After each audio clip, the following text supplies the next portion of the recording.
Okay, that's done. So you All should right, be here we able go. to share screen now. I have that. All right, so you see my screen? Yeah, yeah, yeah, yeah. Yes, Definitely. please. Yeah, yeah. All right, I want to talk in this 15-minute presentation about sustainable and I want to mention disruptive health. I'm not entirely sure if everybody knows what disruptive means in that context, but disruption, just to say that out loud and out front, is something that is actually completely challenging the way it's done at the moment, and it's completely challenging the way things are performed and the way we accept them at the moment. And it typically comes with new business models. I have to also admit that at the time right now is that I have no idea what these business models will be. So I cannot really tell you exactly what the changed business model will look like, but I think there's lots of opportunities in health tech. So what we typically do when we try to find innovation and disruptive innovations in the healthcare, we actually try to understand the clinical needs that are associated with something. So we really dive deeply into a problem. We then try to find quick solutions and then validate these solutions. And once we have that validated, we actually go and implement it. This is an iterative process that is called biodesign. It comes from Stanford University, and it is actually in contrast to what they normally do with the waterfall developments, going down and designing something and then testing something and then maybe doing regulatory. We need to actually do quick innovations in that space as well. So it's very much of an agile way of thinking of doing innovation. So I think you have seen this probably several times already, so I don't want to spend any time on it. We know what the fourth industrial revolution is like. I can tell you that medicine is far away from even being close to the fourth revolution. It is basically, we're still being taught the same things about 30, 40 years ago. Computers, to a certain extent, from an administrative point of view, have actually found its way into the system. But anything that is actually coming with that fourth industrial revolution, artificial intelligence, predicting, data analysis, is far away. And we are still governed by an old system that treats you when you're sick, but does not use data points, it does not use information to actually prevent you from getting sick. It's a complete mind shift and paradigm shift that possibly will happen in healthcare. So if you look at the sustainable concepts, and health and well-being is one of the foremost one, and sustainability, as we all know, is a combination of the environment, economic stability, and social development. Health is a big factor in there. And health is a big factor, particularly when you look at the times right now. COVID is everywhere. The testing is not everywhere. The setup or deal with these kind of diseases is also not there. And we need to actually move away from having healthcare available for people who have money, but more democratize the access to healthcare. So what will happen in the future? And I'm just predicting some things that it's not my predictions, it's actually predictions from a lot of people that I try to put forward. This is actually something we should keep into consideration when you develop things for the world, and you develop things for Africa, and you develop things for your regional environment. Actually, I believe, I will get to this in a second, I think Africa has a huge advantage over the industrialized nations at the moment, because in Germany, where I come from, and in the United States, we're pretty much in a set modus. Healthcare is a business. You are actually signing up for a healthcare plan that will deal with you when you're sick. So the doctors make money when you're sick. The hospitals make money when you're sick. At the end of the day, nobody makes any money, and there's no business model behind it if you keep healthy, if you stay healthy. But this is what we have to move to. And while Africa has a lot to catch up to in terms of healthcare, you also have the advantage of not having this rigid and system in place that prevents innovation from being introduced into the system. So we really have a problem in Germany that every time we come with something that kind of like eliminates the doctor, eliminates the hospital, we are having a big problem of not getting paid for that type of service. And we're having a big problem of not gaining acceptance from the established stakeholders. So the doctors don't like AI because it may actually tell something that they are not telling, or may even give the patient information that they would not get from the doctor. So there's a lot of people who are against this kind of stuff. So in summary, we'll move from diagnosing and treating of sicknesses, hopefully, to a higher focus on prevention in the future. So we will predict what will happen to you, and we'll give you something, or we'll make sure that you will not develop that disease, or will not develop in the same stage or in the same severity than it would happen otherwise.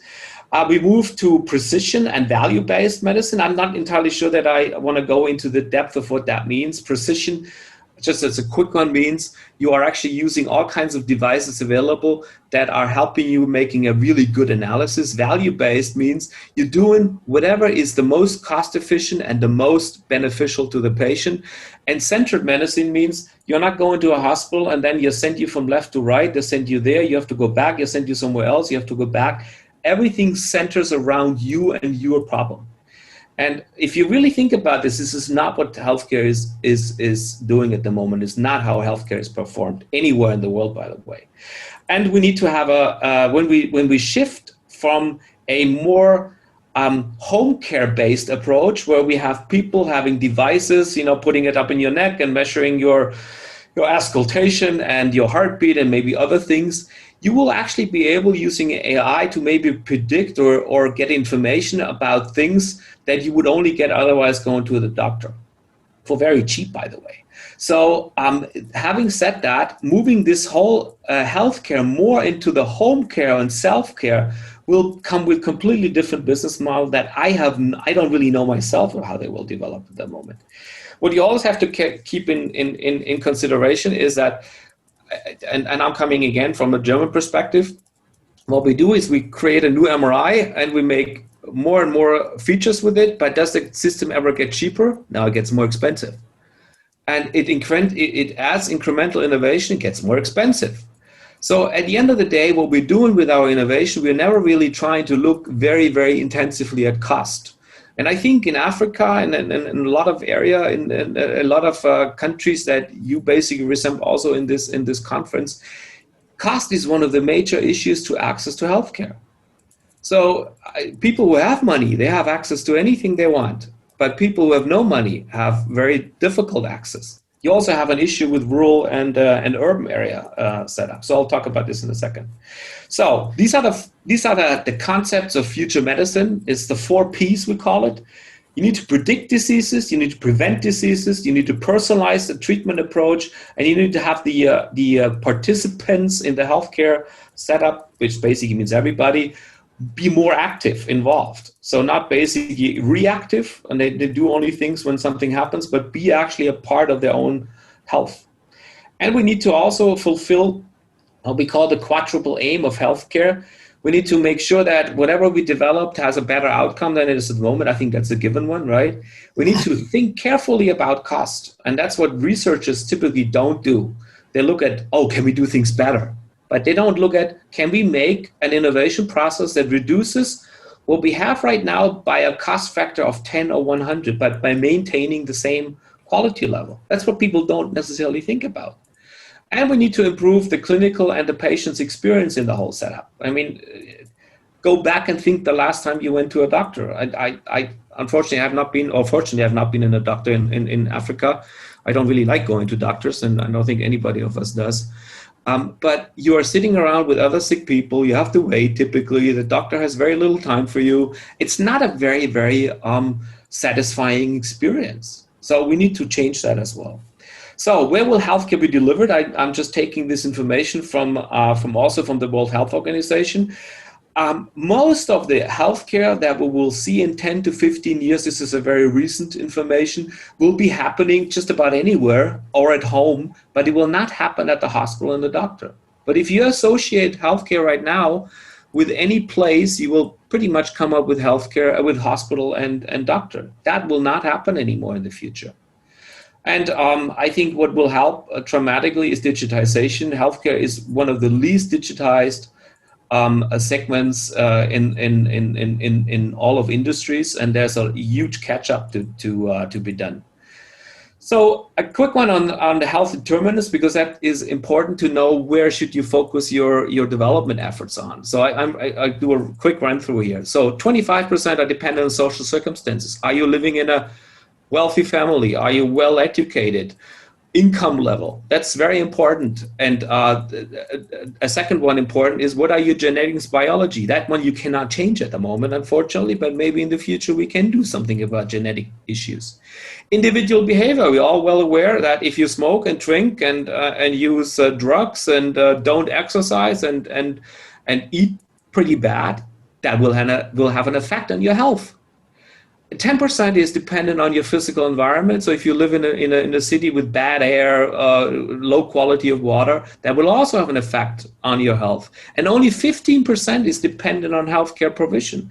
So if you know all these numbers and you see this, you have to question yourself. Sorry, I'm going back on time. You have to question yourself, why do we invest and why do we talk so much about these 15%? Why don't we talk about the 85% that are probably just as important, if not more important, to making you live as long as possible and as healthy as possible in the future. So maybe we need to also shift our concepts and idea about what to develop, how to develop, and how to get people involved, participate. Remember the 4th P, you need to participate in your health and need to be made aware of all these things.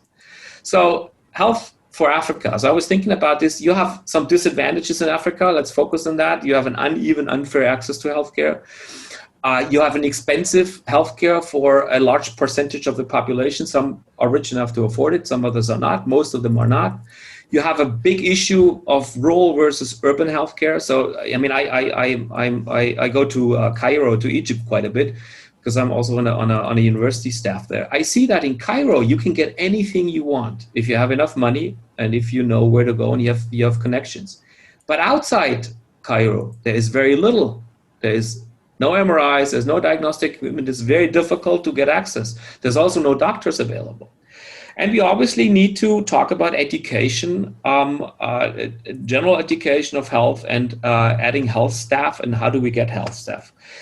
On the other side, you have also advantages in Africa. Let's face that. You have clear needs, much better defined needs than we have in the developed world. You have a much faster technology adaptation. You have cell phones you use for everything, and you basically are quicker because you use technology to fulfill your needs. And I think your longevity, your life expectancy has significantly quicker developed to the positive than in developed countries. So your curve of longevity increase is very steep compared to the developed world, and that has also something to do because the adaptation is different. And I think you have huge home care and self-care opportunities because they also match some of the issues that you have on the negative side. So COVID.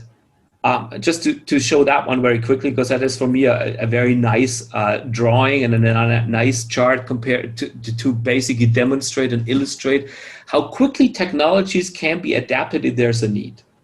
So we were talking about telehealth and telemedicine. That is something that is actually probably very easy to implement and one of the best things to do in Africa at the moment. But you know what? In the developed world, that was something that was not actually accepted. It was not even being reimbursed. Only doctors got paid when they saw the patient in person.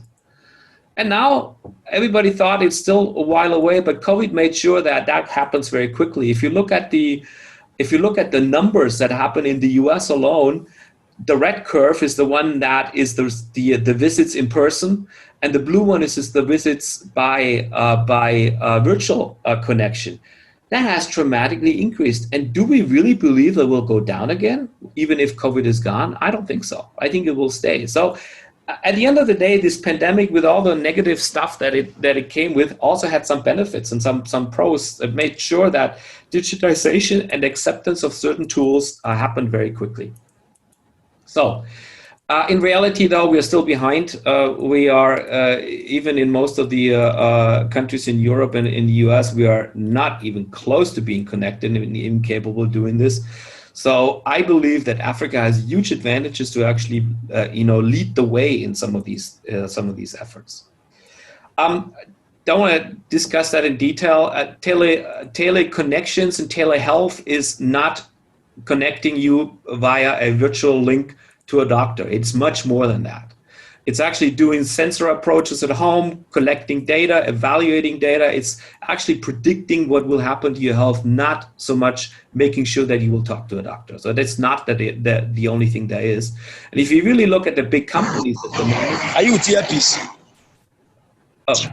so the big companies, they're also quite aware of the fact that there will be massive things happening. So this is a chart from Siemens, and everything that is kind of like orange at the moment is showing what will happen at home and what will happen in your private house before it actually hits the healthcare stakeholders, as hospitals and as. All right, we'll have an empowered patient.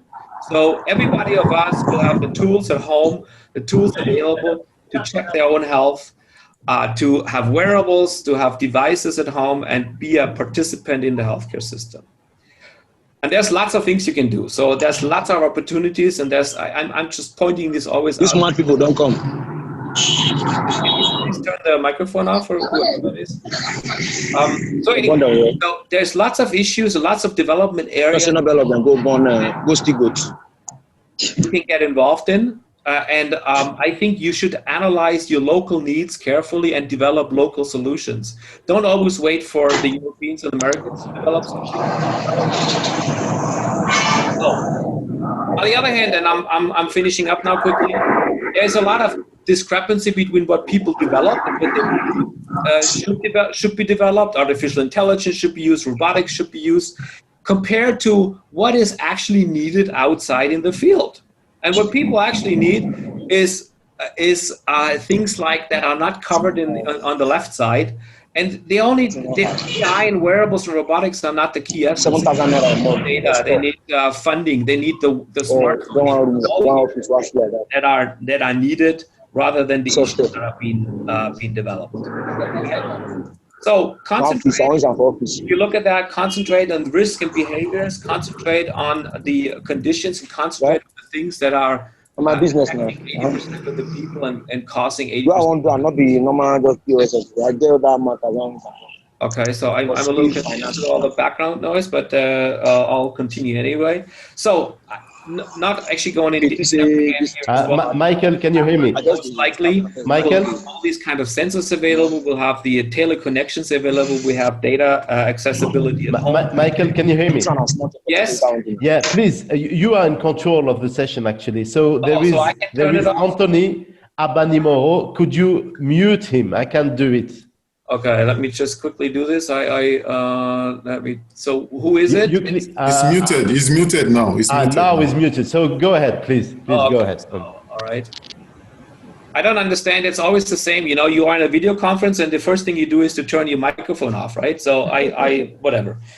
So anyway, I mentioned this. So that's what likely will happen. And we should always look at, developing things that are actually making things accessible for everyone, not only for a few people.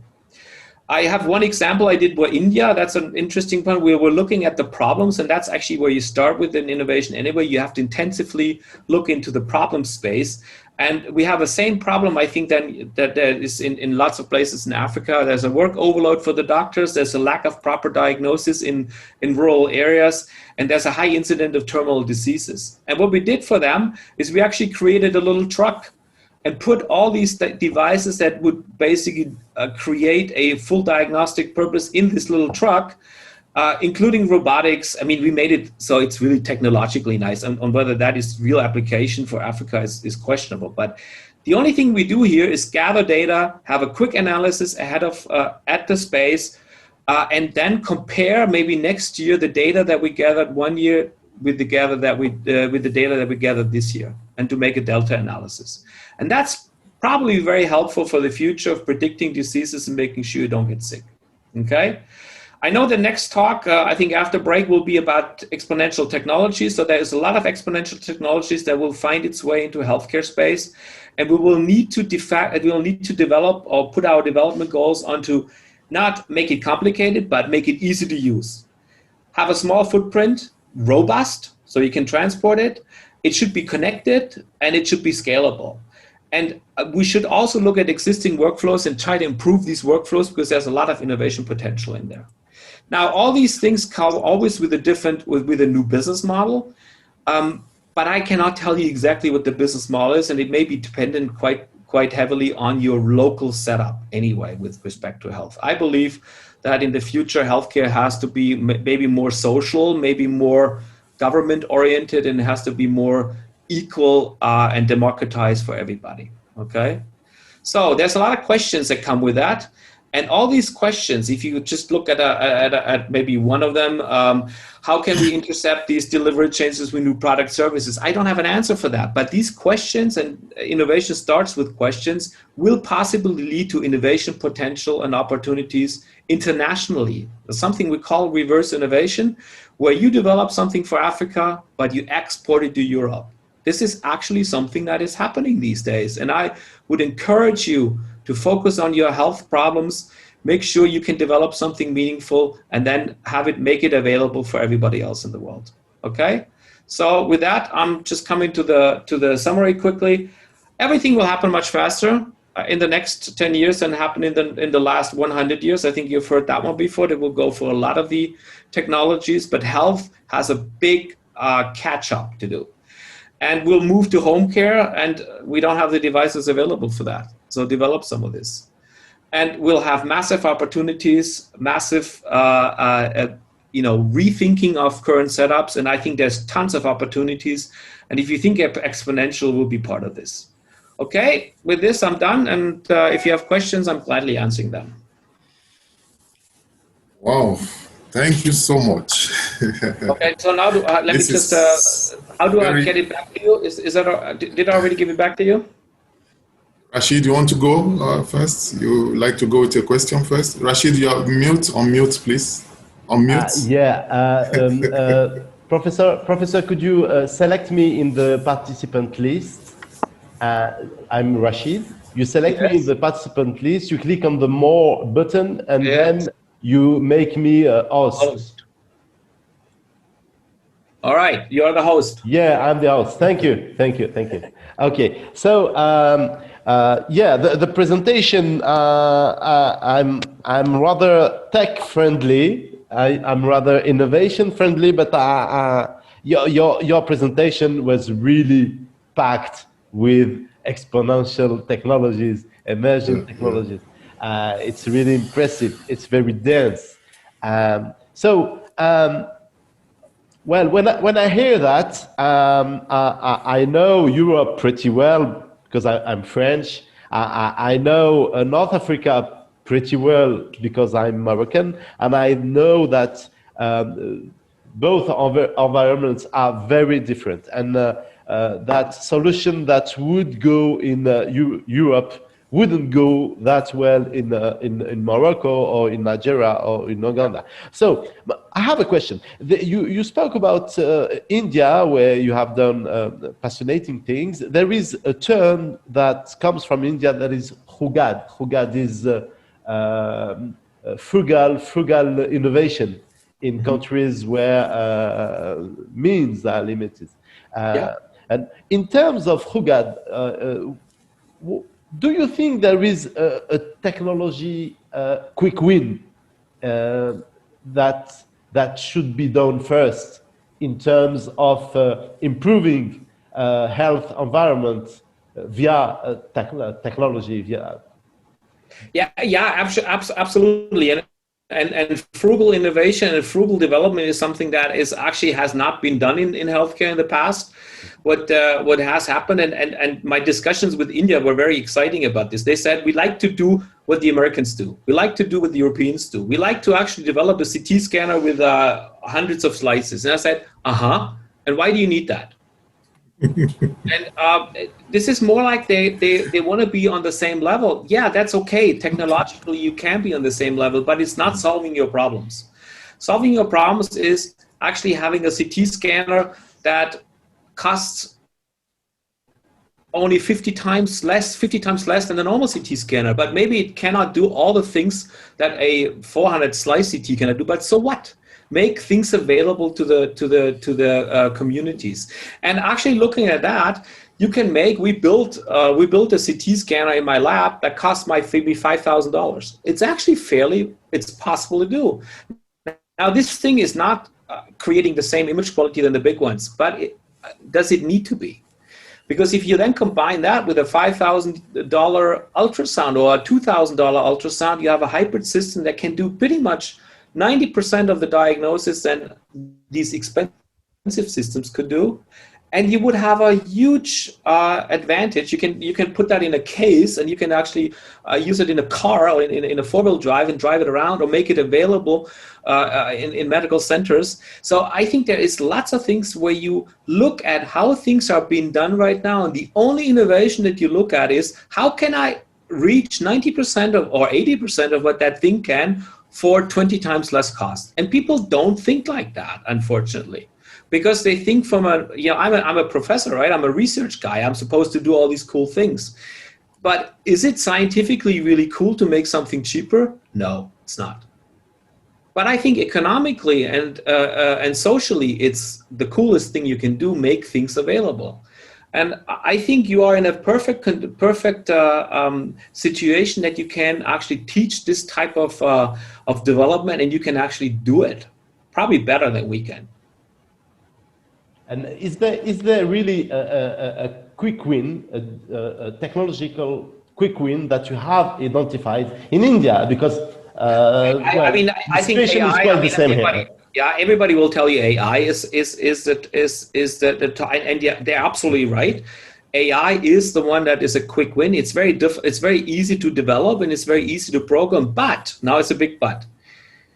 AI alone will not do it. AI in combination with sensors will do it. So if you have a sensor that measures whatever it measures, right? And you use the data points that you collect from that sensor, and you try to make a meaningful statement out of it, that will work. Just having AI looking at whatever will probably not do it. So you need to have a dual effort on creating maybe a sensor solution combined with an AI solution, and then you will be able to come up with individual information, and you can monitor your individual information. You can trace it and come up and basically point out something is wrong here, my friend. And that will be a quick solution. It will be in the exponential terms, they would say it's an abundant solution. It's a solution that does not cost much. And I think that's exactly what I think is cool about this.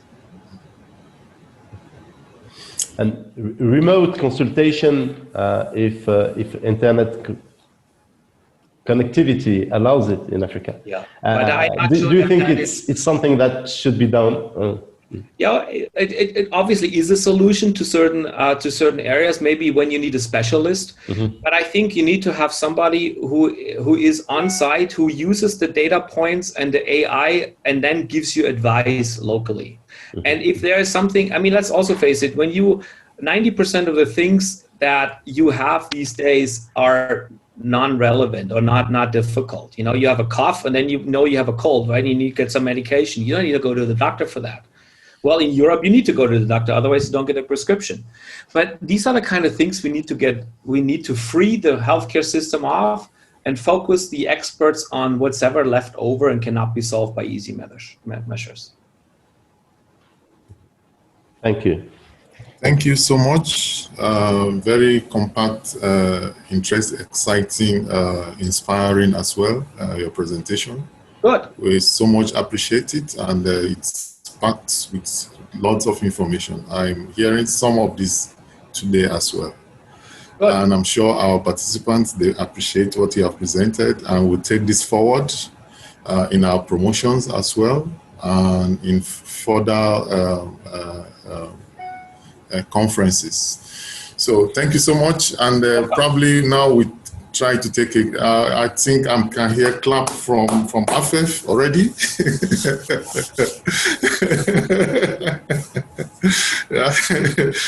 That's interesting, and we'll take a break, an hour break, and come back after an hour for a presentation from Lucy and from Robert in Rwanda.